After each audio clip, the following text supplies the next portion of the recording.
Thank you for tuning in to the Bike Check on the Fuji Tahoe 4.0. I'm Brian Hona, the owner of the Bike Barn. Today we're going to go over a few quick features about the Fuji Tahoe. So the Tahoe 4.0 we have in the stand here is a 29er, so 29-inch wheels.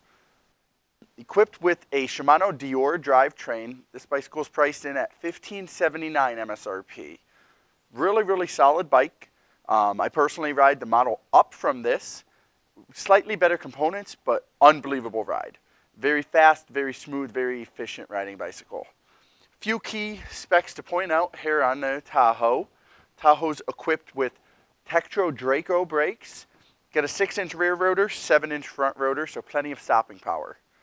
Model also comes with a RockShox XC32 TK, which is a lockout and rebound controlled fork, as well as a preload adjustment on the fork.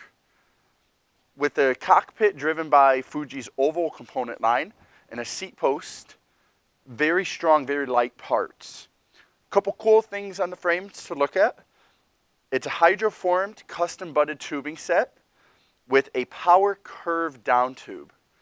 Power curve is going to allow a little bit of vibration absorption while a really stiff front end. So great climbing abilities on this bike. WTB Prowler tires come equipped, 2.2s. Great traction, great riding tire. If we look at the drivetrain, we'll be looking at a Dior rear derailleur, as well as a cassette and a chain, as well as Shimano Dior cranks. So a complete Dior drivetrain, top to bottom, shifters to derailleurs. Really awesome bike. Tahoe 4.0 is perfect for a budget-conscious racer or somebody who spends many hours in the saddle. Thank you for tuning in. If you have any more questions, www.fujibikes.com. Find out the complete specs and geometry on this model.